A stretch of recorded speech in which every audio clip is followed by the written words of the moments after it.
All right, hey everybody there in YouTube land. This is Ryan, and you know me because this is my channel, and I have here Nas, and I'll do a little mini Hey, interview with my new coworker, super cool dude. Tell us a little bit about yourself, kind of your background, like in fitness. I know you just come off a physique show, and you've been dieting crazy. Right now, you're actually, what are you doing right now? right now I'm actually prepping for my next show.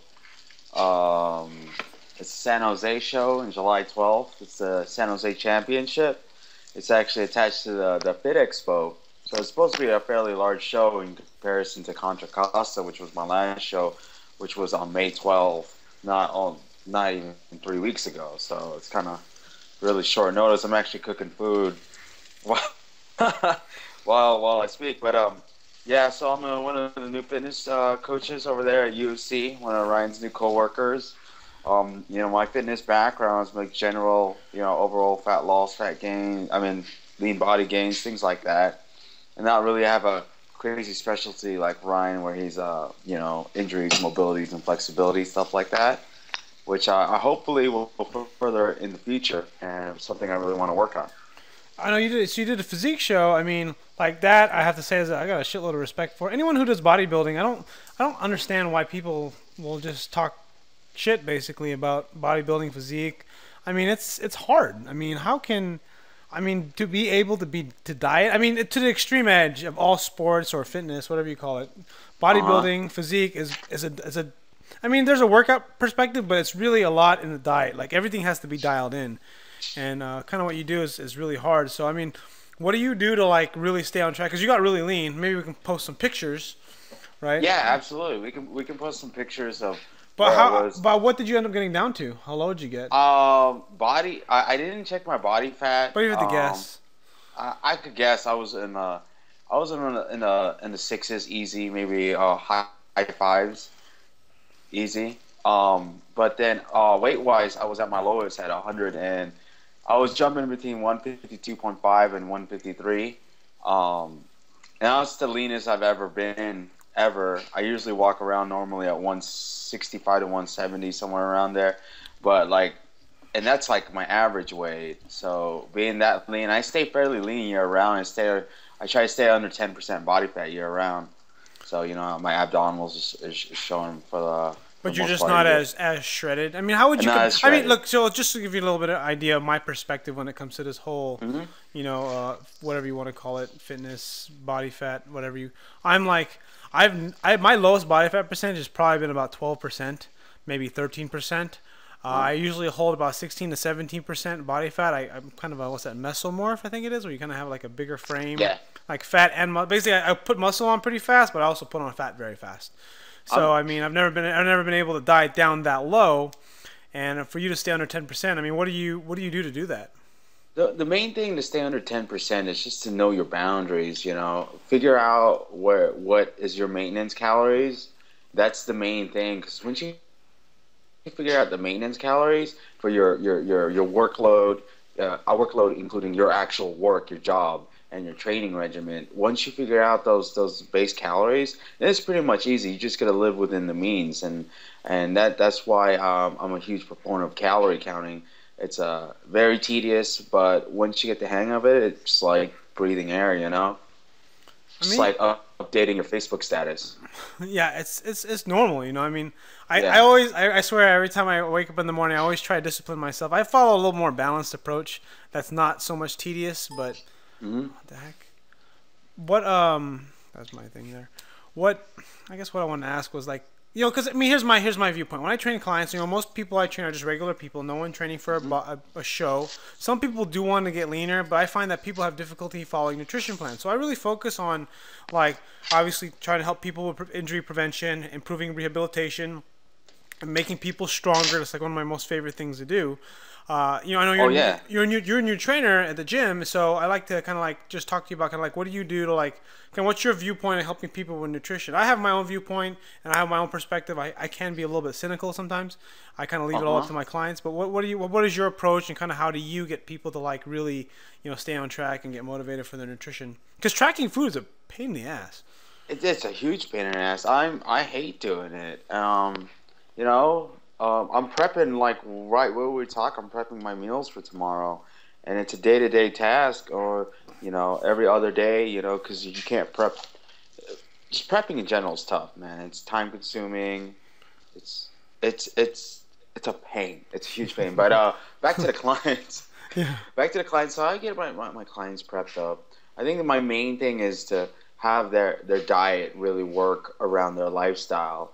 I don't hound people how many meals. I don't care how many. I keep it very simple. I basically give them a set calorie. I mean, they got to live within those calories, and they have certain marks they have to hit in there, which is protein and fat levels. But other than that, they pretty much can fill it out every way they want. I have this huge I like to. I have a huge belief that if I set up a meal plan for them, they will fail. It's just a matter of time. But if they can build their own meal plan and try to live around the calories like I do, while still hitting your optimal levels of proteins and fats, then that will will show a lot in a workout. And I know probably a good 80% of them fall through and do not follow the plans. But for the ones that do, they're going to see results, and those are the ones that are going to want to stay clients. It's easy. 80% of them are going to fall apart, and then maybe you're lucky if they're a good 20%, right? Right. Well, okay. Well, I got a good question because I'm like old school trainer. I've been training for over a decade. Oh, you've been training for years, yeah. Forever. So I mean, like, how would you approach someone who's non-compliant? I'm gonna have my approach, but I'm just curious to know how would you approach someone who's non-compliant with their nutrition? Like, they won't log their food, they won't count their macros, Yeah, they just don't want to fight. I mean, what do you? I mean, how would you approach that, or what is your initial viewpoint? Like, oh, they come into I'll just paint a picture. Got a client, they come in, and it's like, oh, where's your food journal? I was like, oh, I didn't log my food, I didn't have time, or whatever, right? And it's like, okay, well, I think I ate this much yesterday. It's like I didn't write my food down, but I knew what I ate. Like, that's a good one, right? They always say that. But how do you respond to that, or how would you coach that? What is your I honestly, that's really good because really haven't really came across that one yet. Everyone always says they do it because they don't want to be. No one wants to be criticized. No one wants to be lashed at. So the first thing they'll do is lie. That's why, everybody. They'll tell a little white lie. They're not lying. They're just they're exaggerating the truth. You can't even trust yourself nowadays. You don't even lie to yourself. Yeah, and believe exactly what you just. You believe your own lies in the end. But if that were to happen, and I actually had a client today who said I slipped up during a Memorial Day, and I was like, don't beat yourself up, But if for this question in general, please stop me if I do drift off track because I tend to do that. But for this one in general, I would say I would approach them and then just ask them how important it was to lose this weight. How just really hit that's the hard. That soft spot where where it hits them right to the core. Does it not mean that much to you to lose this weight, so that you couldn't take 30 seconds out of your day to track this, or to altogether about 5 minutes out of your day to log in your food, to make sure that you hit your totals, to make sure that for that day you did lose weight, and for that day you did not waste your time, my time, and this whole adventure we're going through with this whole fat loss. That's how I would guilt them from triple. Damn. Guilt, because you got to do it because people are weak. It's just said, and when it comes to food, one of the most basic things to us, we'll just overindulge so easily, and then. We can blame that on society. We can blame that on our genetics, and we can blame it on this and that. But in the end, you're the one steering the ship. So if you can't control the ship, then fuck, bro, come on. Exactly, you got it, man. What I would say to that is my approach is kind of like, that's good. I just learned something really good from you. This is what's kind of cool about these kind of conversations. Is like, these are these simple things. Like you just say, this is basic things. When people give you objections to stuff, you just basically ask questions. When people say, oh, that machine is bad for you, or don't do this, and I just want to say why. Why is it bad for you? And most of the time, most people won't have an answer. And in your case, it was more like, well, if they're not following their nutrition plan. It's like, I mean, how important is this goal for you? I mean, that's just really it's a pretty simple, straightforward question. You don't even have to be a dick about it either. You can just say, Yeah. you know, why, I mean, how important is this goal for you? You know, I mean, what can I do to help you stay on track? I mean, something like that. Yeah. Yeah, basically. Like, for instance, I had a friend last Friday asked me, I've been dieting. I can't lose weight. I've been eating well, and I've been going to the gym, and I still haven't lost weight. I was like, well, obviously what you're doing is not working. Not good enough, buddy. No, it's not good enough. There's three things that's probably happening. Either you're bullshitting in your diet, you're bullshitting in the gym, or you're bullshitting in both of them. So, you're fucking lying to yourself. So let's figure out which one of the three is there. And I asked her how many times she goes to the gym. I was like, that's not enough. That's not enough. That's not enough. And then I was like, what's your overall intensity, gym? And all this, that. And then basically, it wasn't enough. So she was bullshitting in the gym. Then I break down her diet. She says she eats low carb. So she thought low carb was no rice. But then she was eating like 5 servings of cereal every morning. 5 servings of cereal, handful of almonds. So when I broke it down, she was probably in at least a 200 to 300 surplus per day. So she was actually gaining weight while thinking she was losing weight. So I think one of the biggest misconceptions I think that people have is just they don't understand what food is. I got some funny stories. I had this one client, right? And she would go, what did she say? She said, I was like, I need you to eat 6 ounces of chicken breast or some sort of protein source, right? With each meal, right? And she says, well, how do I know how much is 6 ounces of chicken breast? I was like, well, you go get a scale, And then she goes, where do I get a scale? You go to like Target, and it says, where do I find it in Target? I'm like, this girl is driving me nuts. So that was a funny story. Eventually, I think not everyone's like this. Go ahead. No, not all, hardly ever.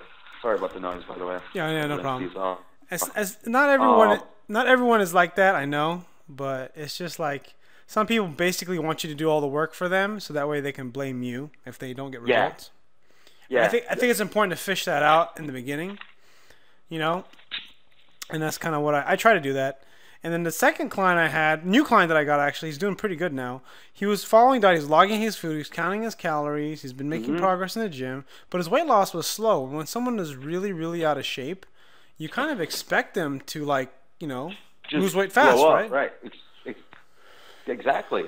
You expect them to that overall fat loss, they just drop like 10 pounds. They should have that 10 pounds of weight loss, right? Should be. And then what happened was he's bullshitting on his diet. So I gave him a generous amount of grams of carbohydrates to follow and stay on track, and he kept going over, right? And it was like every time we meet, it was like he'd always go over. The reason why he'd go over is because he'd have like a banana, right? And now you know how much carbs a banana has, right? It has like 30 grams, right? So I mean, you can have a banana. Oops.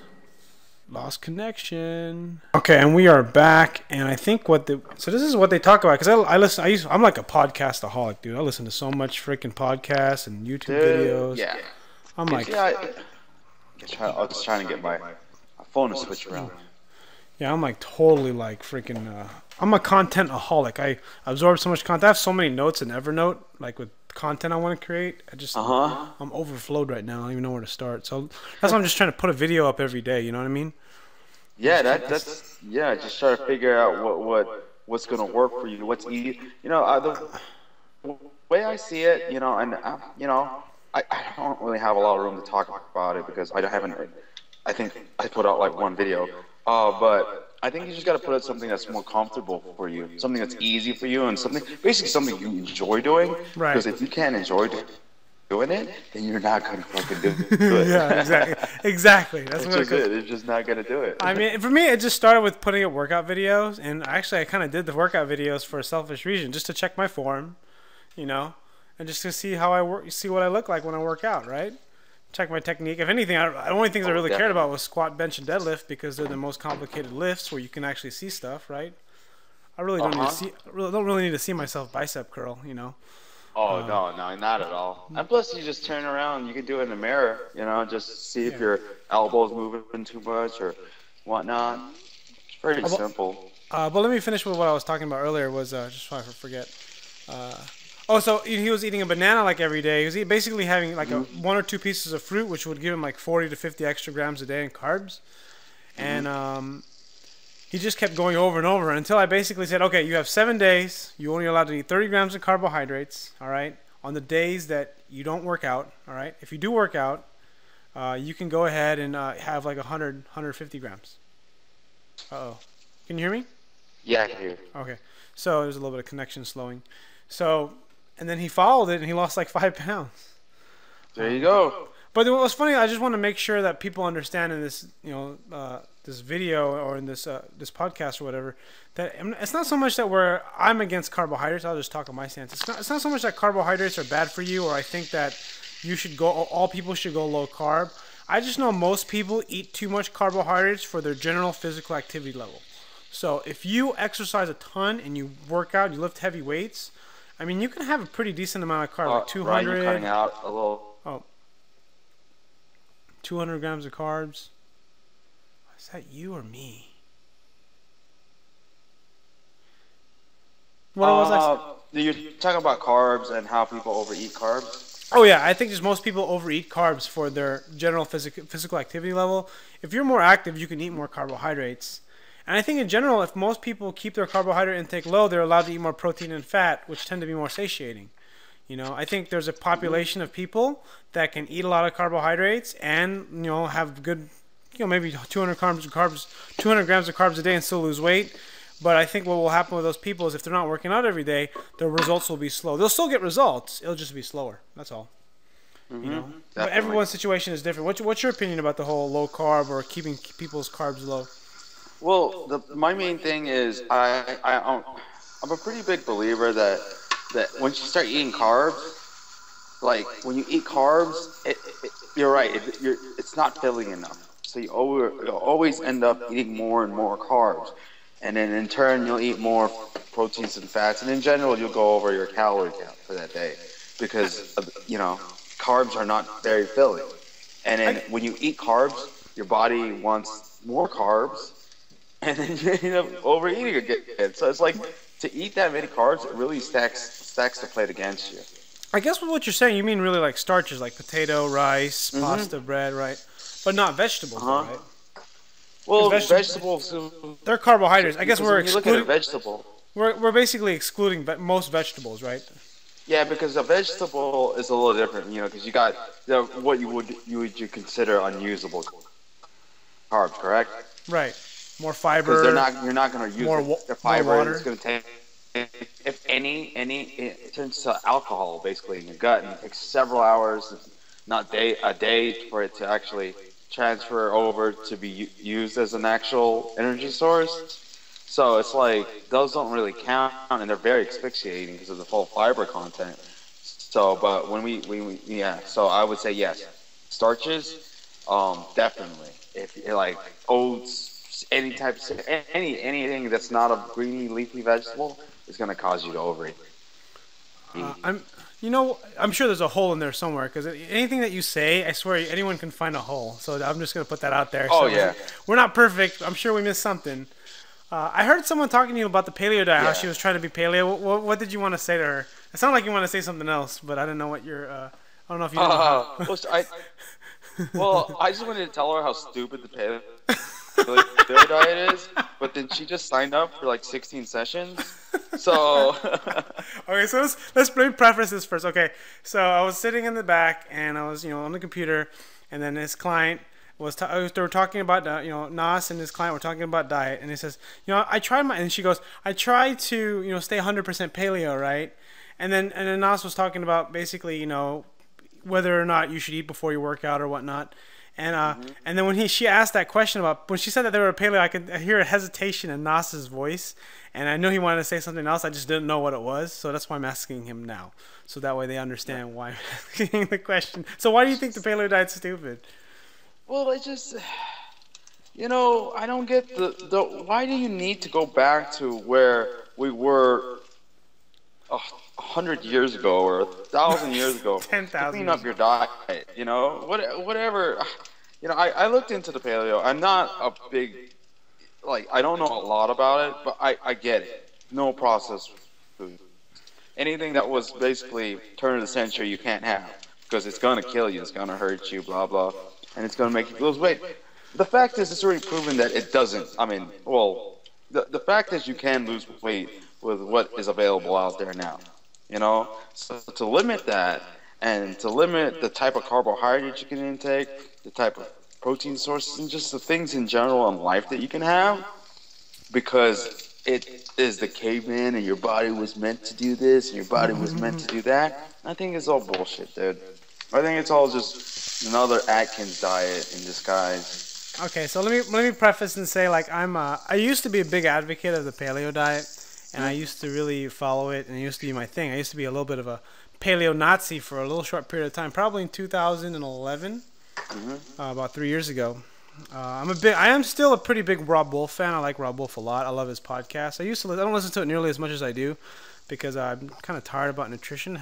Basically, my head's filled with so much nutrition stuff. I swear to God, the more stuff I learn about nutrition, I swear, the less I know. I'm like, oh, none of it really matters. Yeah, because they all contradict each other. They all contradict each other. So one says this thing's good for you. This thing says, oh no, that's the worst thing you can ever do. Well, this is what I learned from the paleo diet, and the one thing I learned. I guess a few valuable lessons I learned from doing the paleo diet is one, you don't need carbohydrates. You don't need starches or carbohydrates in your diet to function as a human being. Absolutely true. Doesn't necessarily mean you're going to function optimally. It just means that you will be able to function, and you can become fat adapted. Exactly. The second thing is that if you follow sort of a paleo type framework, you're not going to overeat. It's just impossible. I mean, if you eat chicken breasts, lettuce, and turkey, and pork and fish, and and you can't have dairy. I mean, you're basically going to lose weight because there's really nothing else to eat. So it's just It's just automatically calorie restriction. So I mean, you could be doing a soup cabbage diet. It's So I guess those are really the main things for us. When I followed the paleo diet, here's the most amazing thing. When I followed the paleo diet, I did not fart for an entire week. No, I mean, I'm serious. I didn't fart. I'm freaking gassy as hell sometimes. And when that happened, it was kind of interesting. Once I got into the paleo diet, I started to experiment a lot more with different things. I really can't. I mean, I still think the ideas behind it are kind of dumb sometimes, but I think some people and the problem with it, just like with the whole CrossFit thing, is that people misinterpret and they take all the bad and not the good. And really, to me, what paleo diet means to me is just basically limit or don't have any processed foods. Yeah, that's how I see it. If you could tolerate dairy, go ahead. If you're like a freaking fart storm when you drink dairy, you probably shouldn't have it. I mean, pretty simple. And I'm not sure about beans though. Right, I think beans don't seem that bad. I don't know. I think it's hit or miss. It's like if it really affects you, it does. Because beans don't affect me. You know what affects me? Frozen yogurt affects me. Why? Frozen yogurt, I get super gas. I can drink whey protein and all this and that, but for some reason, frozen yogurt. Like froyo, you mean? Like you'll bubble up in your stomach? Bubbles my gut up. Oh, really? Yeah, it really jacks up my gut. Mine's like those sugar-free ice creams. Those freaking destroy me. Oh no, I can eat those all day. Can you? I was at the supermarket earlier today, and man, fucking it's bro. I just wanted it so bad. I think it's funny when you say it's it. I don't even find it's it that good. It's with ice cream sandwich, right? Yeah, it's graham cracker ice cream sandwich. But if you haven't had any treats for like 2 weeks, or you've had a minimal and you've been dieting pretty good, everything tastes amazing. It's like you're like in a world where you're dieting like you are, right? You're dieting for a show, right? So when you're in that world and then you have a little bit of a treat, it tastes like freaking magic. Absolutely. It's Yeah, like you're. it's like heaven. It is. Your taste buds are just like numb. So everything that's slightly sweet is like super sweet. Remember what we were talking about last time about vegetables? Oh, which How one? how vegetables can sometimes taste sweet, like lettuce can even taste sweet sometimes. It's weird. Like, you know what? Yeah, carrots I think are naturally sweet. Carrots and is carrot a vegetable? I forget. Yeah, it's a root vegetable. Yeah, so carrots, sweet potatoes can be sweet. Well, sweet potatoes, like potatoes, carrots, like eggplants. I'm not sure about. I think eggplant. Basically, I'm not sure about eggplants, but there's basically root vegetables tend to be a little bit more starchy. They have more carbs in them. Oh, okay, makes sense. But yeah. So that was pretty cool for a first call. I mean, it was Yeah, about, yeah. we have Dude, about 25 minutes of content. 25 minutes of content. We didn't call- really get into the physique diet though. Oh, well, let's talk a little bit about that. We'll spend a few more minutes on it. Like, tell about, like, since everyone wants to get ripped for the summer, and then I guess what we'll do on the end of this video right now, or this podcast, is that we'll just talk about what you're doing for the physique, and then on the next one, we'll talk about kind of how to like dial it back so it's not as extreme. Does that make sense? Okay. Yeah. So like for the the guy that's just trying to get ripped because he's going to Yeah, but let's LA talk about or what a physique competitor does. Like, what do you do to really get super shredded for a contest? Like, how long is it? How many weeks do you plan? I mean, right now, how much percentage of body fat you're at? Or we got ballpark. I want to say just under 8%. Okay, so you're pretty lean already. Okay, and so now you're still having to diet pretty aggressively to get below that.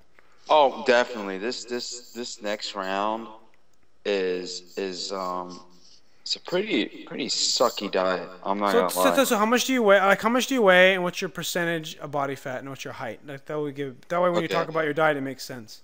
5'6". I mean 5'7". I came in my show 5'6" for some reason, height wise. Doesn't make any sense. Currently, I weighed in this morning at 162.5 pounds. A lot heavier than I was before, but a lot of that's just all carbohydrates. And I am either very low 8s or mid to low 8s. Okay. I would have to Percent get body fat. body fat. Yeah. Okay, so tell us about your diet and what you're doing for the next how many weeks? 3 weeks? No. For the next six and a half weeks. 6.5 weeks. Okay. So basically, what I'm doing right now is I am on a low carb diet, and then low carb, obviously, what it means is you're going very low in your carbohydrates. So low carb for you, what is low carb for you? When I go low, yeah, that's what I'm going to get into. Yeah, so a low carb for me would be around 40 to 50 usable carbs, and usable carbs would be something that's not fibrous. So if you have 30 grams of carbs a day, you could have 80 grams of carbs, basically. Right, yeah. So overall, for my overall carbohydrates for a day, including my unusable, unusable would be the greeny, leafy stuff, would be roughly around 80 to not 100 carbs. But only about 40 to 50 of that would be usable. And those usable carbs I usually save for my post-workout. All 50 grams of them, usually? All of it, all at once. Then you must feel like you would refill like all the way. I think it was... No, not really. Like today, got a little bit depleted.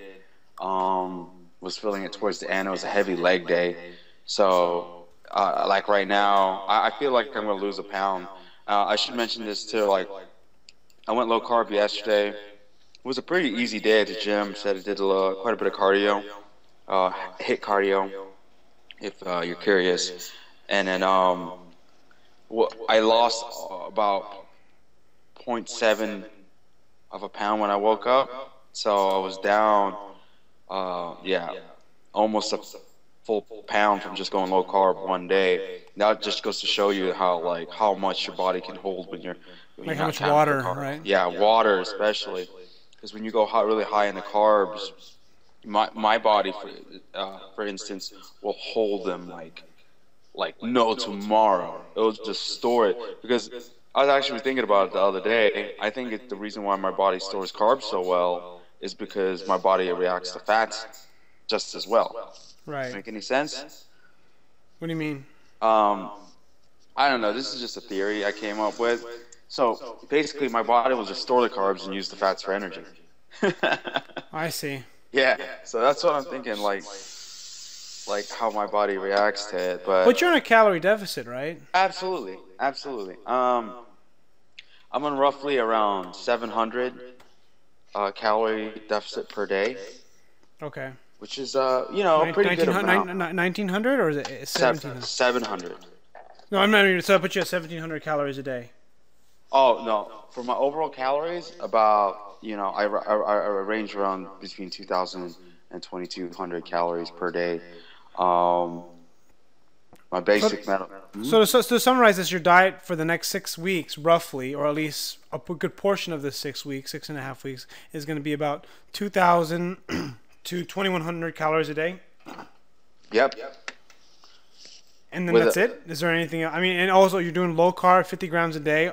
And then I know you plan. When do you plan your refeeds, or how do you do your refeeds? Okay, so the thing is, trying to figure out the refeed. Refeeds are very, very, very, very, very, very tricky, because you obviously want to refeed because you want to be able to eat all those extra carbs being low carb, but you really want to find that point where your body is just depleted, your workouts are just not effective at all anymore, whatsoever. So that way you can have your refeeds to be very, very optimal. And that's something that's really hard to find. For me, I think I can go about easy a week and a half without a good refeed. Wow. That's crazy. It's crazy. It's pretty bad. But that's when I will start noticing like losses in the strength department in the gym. And basically how I plan my refeeds, which is, everyone's different. So every 10 days sounds like, or every so it's probably like every 10 days, and I'll even pull my carbs out. But see, that's the one thing I wanted to mention. This one's a little bit different because I don't know exactly if I'm gonna have a carb up day because like me and you've been talking about, we're talking about the CBL, carb backloading. Right. So basically, with the CBL, we don't have the refeeds anymore. The refeeds go away because you get your carbs later in the evening. So then this is supposed to help not only lean body gains but also very minimize fat gains. Correct? Right. So, right. I mean my viewpoint on carb backloading and how you use it is you just basically you're basically having carbs every night, right? A good whack of them, right? Mm-hmm. You're going low carb throughout the whole day. Mm-hmm. And then on the days that you don't train or maybe just do cardio, you won't have any carbs at all. Absolutely. Or basically you'll stay like 30 grams or something like that, Yeah, that's basically it in a nutshell. And we're training 5-6 days a week, right? So. Mm-hmm. So no, yeah, 6, maybe even 7 days a week. Yeah, so it's kind of. So I mean, basically, the way I would do it, or the way I'm kind of viewing it right now, is that you would just have basically no backloads on the days that you are. What do you call it? The days you're doing cardio? Man, we gotta write this out on paper. Yeah, I gotta write this down. Yeah, and really script it out better. Well, basically, in a nutshell, to save time. I'm not gonna do the refeeds this time. Waiting for my body to deplete properly before I start introducing more carbs in my carb backload cycle. All right. So yeah. And then I think we'll talk more about that on the next podcast about kind of how the carb backloading is, because there's some people, because I kind of got away from doing carb backloading and just started eating normal, It's easy. It's just easier. I mean, basically carb backloading is just a strategy for carb cycling. That's all it is. Mm-hmm. That's all it is. It's a pretty, and in some say it's effective. Some people think it's not. It's really just a preference. I mean, what it comes down to is whatever that you can follow to help you get to your goal. I mean, whether it be the paleo diet, or carb backloading, or if it fits your macros, it sort of doesn't matter. Just whatever allows you to stay consistent to get you results, because it's really about being consistent, because that's all that matters. If you do carb backloading one day and then you do paleo diet the next day and then you fast the whole day, it's probably not going to work out too well for you. Not at all. But just to end this podcast with something positive, basically, if you're in a caloric deficit, you're going to lose weight. Yeah. Yeah, that's basically it. And whether you follow paleo, carb backloading, carb cycling, whatever, fruit juicing diet, which is ridiculous, if you ask me. I had a Cayenne client mention, "Oh, I lost so much weight in the juicing." I was like, "Well, then how much of that weight did you gain back after you stopped the juicing?" "Well, pretty much all of it." "Well, yeah, that was very effective of you." Freaking miserable, right? That's the stupidest diet in the world. Easy. Stupidest diet in the world. But, you know. Hey, it's a great diet if you don't value muscle tissue. So That's a great diet. Yeah, if you just, you want have the shits all day or something and not eat solid foods. No, if you don't like your muscle mass, just go ahead and don't eat for 2 days. I mean, Yeah. don't get me wrong. If you fast or you do some aggressive like sub 1,000 calorie diet, you will shred so much body fat, but you'll also shred a shitload of gains. And and fucking gaining muscle is no joke. That shit is, once you lose strength, it's like fucking climbing up a fucking hill. Yeah, once you lose strength, that's good. I mean, you can get it back. It's just Absolutely. like, man, you want to freaking work all that hard to like lose it all and then gain it. I mean, God, fucking barbells are heavy, dude. Barbell, dude. That's the new shirt, dude. Barbells are heavy. Oh yeah, that would be a good one. All right. I got this other one. What's that says I'm trying to make this one. It says I'm not mad, bro. I'm just low carb. Oh, that's right. That's right. And we could probably do something. If we build a good following, we can probably make some shirts. That'd be pretty fun to do. Yeah, shirts. I love that. Why not make them good looking? Yeah. All right. All right, we'll end that today, man, because I gotta get. I'm gonna edit this, and this will probably go up on Sunday. Sweet. Yeah. I'm very interested in. We'll set up the next one hopefully soon. Yeah, cool, man. Well, it's good chatting with you. I'll see you tomorrow, bud. Later, dude. Later.